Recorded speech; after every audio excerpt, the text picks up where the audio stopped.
The Berenstain Bears and the Green-Eyed Monster.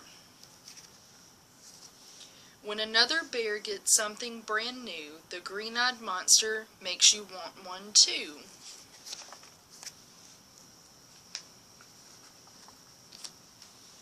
It was a happy time in the big tree house down a sunny dirt road in Bear Country. A happy birthday time. It was Brother Bear's birthday, and he was getting some very fine presents. Brother wasn't exactly having a party, but Cousin Fred, Lizzie Bruin, and Babs Bruno were there, and Gramps and Gran, of course.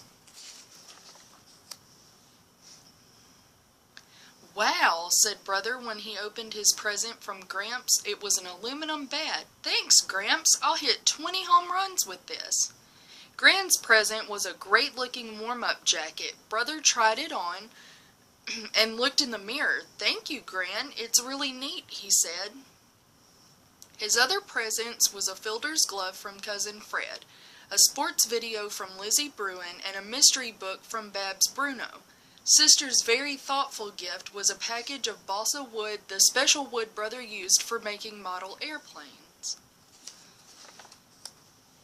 "Thank you, thank you, thank you all," he said. "You're welcome and happy birthday," said the gift givers.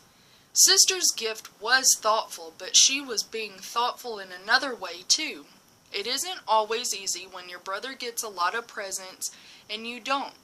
Sister understood that she had gotten presents when it was her birthday and would again. Besides, she wasn't that interested in aluminum bats, warm-up jackets, fielder's gloves, sports videos, or balsa wood anyway. But all that changed when Mama and Papa Bear gave Brother their present. It was the biggest, most beautiful racing bike Sister had ever seen. It had a handbrake, 3 speeds, and super sport wheels. When Sister saw that beautiful bike, it was no longer "Happy birthday, Brother." It was, "I gotta have that bike. I gotta.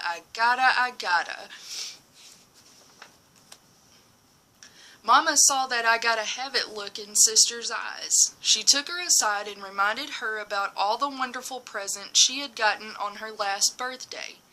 But Sister didn't hear a word Mama said. She just stared at that big, beautiful bike with the handbrake and the super sport wheels. "Oh dear," said Mama, "I think you've been taken over by the green-eyed monster." "Green-eyed monster?" said Sister. "What's that?" "Oh," said Mama, "that's just a way folks have of talking about jealousy and envy. You know what it means to be jealous. Envy is when you want something that belongs to somebody else." "But Mama," said Sister, "it's such a great, beautiful bike." "Please listen to me, Sister," said Mama. "Even you had a bike like that. You couldn't ride it. You're not big enough. Your feet wouldn't reach the pedals. Besides, look what Papa's got for you." Papa was wheeling in Brother's junior-sized bike with its training wheels attached. "It's yours now," he said. Sister looked at the bike Brother had outgrown. It was okay, but didn't have a handbrake, 3 speeds, and super sport wheels. "Come on now," said Mama. "Our guests are leaving. It's time to say goodbye." "Goodbye," said Brother. "Thank you all for the wonderful presents." "Bye," said Sister. Gramps and Gran got into their pickup truck and headed for home. Lizzie Bruin got into her dad's car with the others. Mr. Bruin had agreed to come for them and drive them home. Then Papa helped carry the new bike down the front steps. Mama and Papa watched proudly as Brother climbed on and tried it out. First, Brother rode big fast circles around the treehouse. Then he did a few wheelies. When he started riding with his feet up in the handlebars, Mama got worried. "Now let's not be reckless," she said.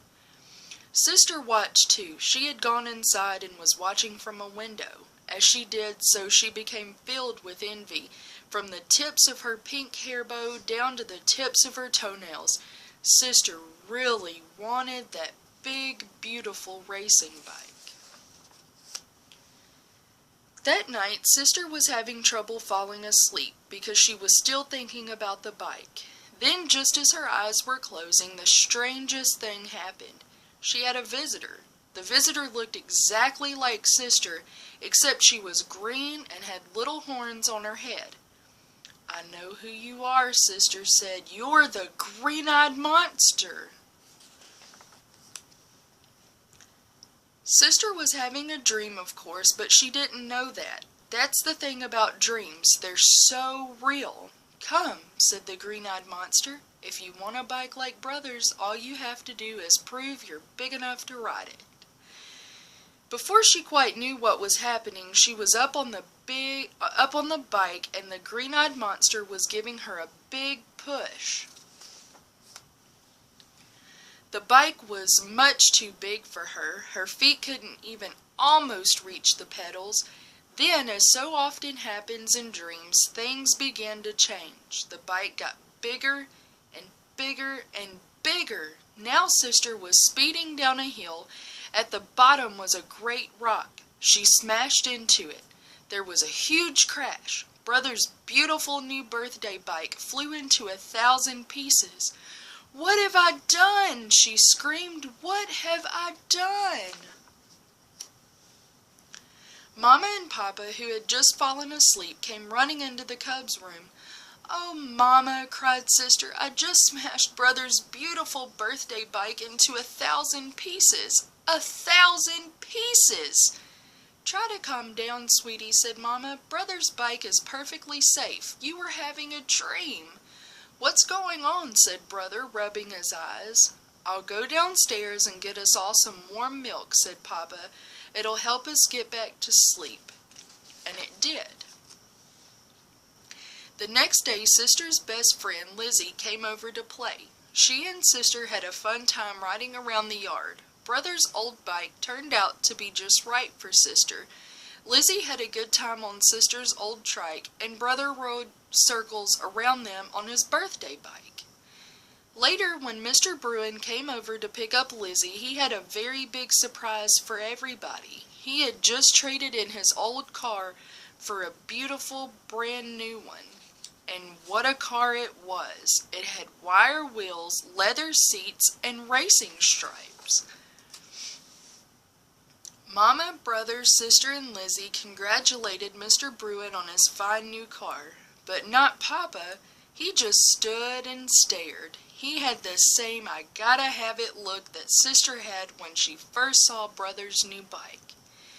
"Papa," said Sister, "I think you better watch out for you-know-who." Papa did know who. "Mr. Bruin," he said, "congratulations on a fine new car." After the Bruins drove away, Mama and Papa sat on the treehouse steps and watched Brother and Sister do some plain and fancy bike riding. The